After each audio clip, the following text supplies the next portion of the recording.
Good morning बच्चों।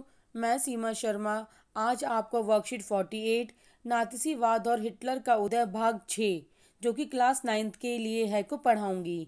आज की वर्कशीट में आइए चलिए देखते हैं हमें क्या क्या पढ़ना है।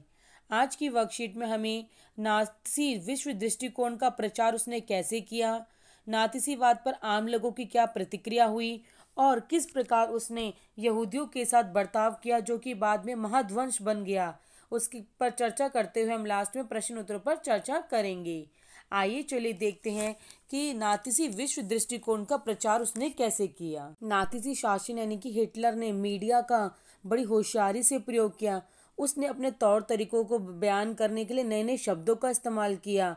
जैसे कि उसने जो डॉक्यूमेंट्स होते थे उसमें हत्या मौत जैसे शब्दों का कभी भी इस्तेमाल नहीं किया, बल्कि उनकी जगह नए शब्द यूज़ किए, जैसे सामूहिक हत्याओं को विशेष व्यवहार, अंतिम समाधान जो कि यहूदियों के संदर्भ में था, यूथनेजिया जो विकलांगों के लिए था, चयन और संक्रमण मुक्ति जैसे शब्दों का प्रयोग किया गया ताकि लोग इससे भ्रमित हो जाएं। और इवैक्यूएशन जैसे खाली कराना का आशय क्या था, लोगों को गैस चैम्बरों में ले जाकर वहां पे मार डालना। इस तरीके से उसमें नए नए शब्दों का प्रयोग किया गया। गैस चैम्बरों को संक्रमण मुक्ति क्षेत्र भी कहा जाता था, जिसका अर्थ होता है लोगों को मुक्ति देना। गैस चैम्बर जो है बहुत बड़े बड़े स्नान घाट जैसे बाथरूम जैसे दिखाई देते थे, उसमें नकली के फव्वारे थे, लेकिन असलियत में क्या थी, वहां पे लोगों को मार दिया जाता था। और नाथसी विचारों को फैलाने के लिए उसने क्या करा, तस्वीरों, फिल्मों, रेडियो, पोस्टरों, आकर्षक स्लोगन्स, पर्चों का सहारा लिया गया। पोस्टर में जर्मनी के दुश्मनों की खास छवियां बनाई जाती थी, उनका मजाक उड़ाया जाता था, उनको उनका अपमानित किया जाता था, उनको शैतान के रूप में प्रस्तुत करते थे ताकि जर्मनी के लोगों के बीच उसमें आक्रामकता भर जाए। और समाजवादियों, उदारवादियों, कमजोर और अपने पथ से भ्रष्ट करने वाली चीजों के रूप में दिखाया जाता था। उन्हें विदेशों का एजेंट कहकर लोगों के दिलो दिमाग पर नाथसी विचारधारा को भरने का गहरा असर डाला जाता था। इस प्रकार हिटलर ने लोगों के बीच नाथसी विचारधारा का प्रचार प्रसार बहुत ही सावधानी पूर्वक किया। आइए चलिए देखते हैं कि नाथसी विचारधारा पर आम लोगों की क्या प्रतिक्रिया थी। बहुत सारे लोग इन शब्दों के चक्कर में आकर उसके शिकार हो गए, यानी नाथसी विचारधारा का उन पर बहुत ज़्यादा प्रभाव हो गया। अब वो पूरी दुनिया को नाथसी नज़रों से देखने लगे, हीन भावना से देखने लगे। अब उनको पक्का विश्वास हो गया कि नाथसी विचारधारा एक ऐसी विचारधारा है जो देश को तरक्की के रास्ते पर ले जाएगी और हम सबका कल्याण करेगी। जबकि बच्चों, बहुत सा जर्मनी में कुछ लोग ऐसे भी थे जो कि इस नाथसी विचारधारा का जमकर विरोध कर रहे थे, लेकिन फिर भी उनके अंदर एक डर था कि वो विरोध किस प्रकार करें, इसीलिए वो अपने दिल की बात कहने की बजाय आंख फेर कर चलना पसंद करते थे, क्योंकि किसी की हिम्मत नहीं थी कि वो हिटलर के सामने विरोध कर सके। और आइए चले देखते किस प्रकार उसने यहूदियों के साथ बर्ताव किया। जैसे कि उसने सामूहिक कत्ले आमों को महाध्वंस यानी होलोकास्ट कहा।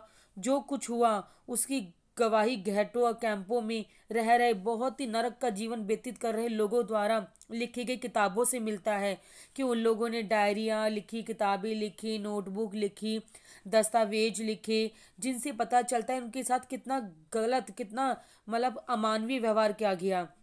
और दुनिया के बहुत सारे हिस्सों में उनकी जो डायरी थी, साहित्य थे, वृत्त चित्र थे, गीत थे, उनको बड़े बड़े म्यूजियम में रखा गया जो आज भी रखी हुई हैं। उनको देखकर आप समझ सकते हो, उनको पढ़ सकते हो। और ये सारी चीज़ें उन लोगों के लिए एक श्रद्धांजलि है कि उन्होंने उस कठिन समय में भी कैसे हिटलर का सामना करने की हिम्मत दिखाई। और ये उन लोगों के लिए शर्मनाक है, नाथसी विचारधारा को मानने वाले लोगों के लिए, कि उन्होंने किस प्रकार यहूदियों पे, अवांछित लोगों पर अत्याचार किया, उनको मार डाला। ये सबसे बड़ा नरसंहार था जो जर्मनी में हुआ था। आइए चलिए बच्चों देखते हैं प्रश्न उत्तर। हिटलर ने नाथसी विश्व दृष्टिकोण को जर्मनी के सामने किस प्रकार आकर्षक बनाया, यानी उसने कैसे कैसे लोगों के सामने नए नए शब्दों का प्रयोग किया, जैसे हत्या मौत जैसे शब्दों का प्रयोग ना करके सामूहिक हत्या को विशेष व्यवहार, अंतिम समाधान, यूथनेजिया, चयन, संक्रमण, इवैक्यूएशन जैसे शब्दों का प्रयोग किया गया। और लोगों को भ्रमित करने के लिए उसने गैस चैम्बर कैसे बनवाए, स्नान बाथरूम जो जैसे स्नान घर नहाने की जगह जैसे उसमें नकली के फव्वारे आदि सब चीज़ें लगवाई थी। इस प्रकार उसने लोगों को भ्रमित किया गया। आइए चलिए देखते हैं महाध्वंस का अर्थ नाजियों के लिए और यहूदियों के लिए किस प्रकार भिन्न था। बच्चों, जैसे हम जानते हैं प्रश्न 2 में महाध्वंस किसके लिए था? यहूदियों के लिए था, क्योंकि उन पे बहुत ज़्यादा अत्याचार किए गए थे। और नाजियों के लिए कैसा था? नाजियों के लिए नाथसी विचारधारा तरक्की के रास्ते पे और कल्याण के रास्ते पे जाने वाला साधन था, जबकि यहूदियों के लिए नरक के द्वारा भोगने वाली गतिविधियां थी इसमें। आइए चलिए देखते हैं प्रश्न 3। नाथसी के प्रचार को आम लोगों ने किस प्रकार लिया गया? कुछ लोगों ने इसे बहुत अच्छा समझा कि नाथसी विचारधारा ही देश को तरक्की के रास्ते पर ले जाएगा और सबका कल्याण करेगी। लेकिन कुछ लोगों ने इसका विरोध भी किया, लेकिन वह विरोध हिटलर के सामने ना करने से डरते थे और इसीलिए वो आंख फेर कर चलना ज़्यादा बेहतर समझते थे, क्योंकि किसी की हिम्मत नहीं थी कि वो हिटलर के सामने उसका विरोध कर सके। ये चलिए देखते हैं प्रश्न 4। कल्पना कीजिए कि आप जर्मनी की किसी स्कूल में एक स्टूडेंट हैं। आपके बहुत सारे यहूदी दोस्त हैं, तो आपका मानना है कि यहूदी खराब नहीं होते, तो अपने पापा से आप किस प्रकार बात करोगे? जैसे कि मैं सबसे पहले अपने माता पिता को यहूदियों के द्वारा हुए अत्याचारों के बारे में बताते हुए फिर अपने फ्रेंड्स के बारे में बताऊंगी। बच्चों, इसे आप अपने आप लिखने की कोशिश करना। बच्चों, अगर आपको मेरी वीडियो अच्छी लगी हो तो इसे लाइक और सब्सक्राइब ज़रूर करें। और ये चैप्टर बहुत इंपॉर्टेंट है, इसे ध्यानपूर्वक पढ़ना, क्योंकि इसमें से एग्जाम में ज़रूर आता ही आता है। धन्यवाद।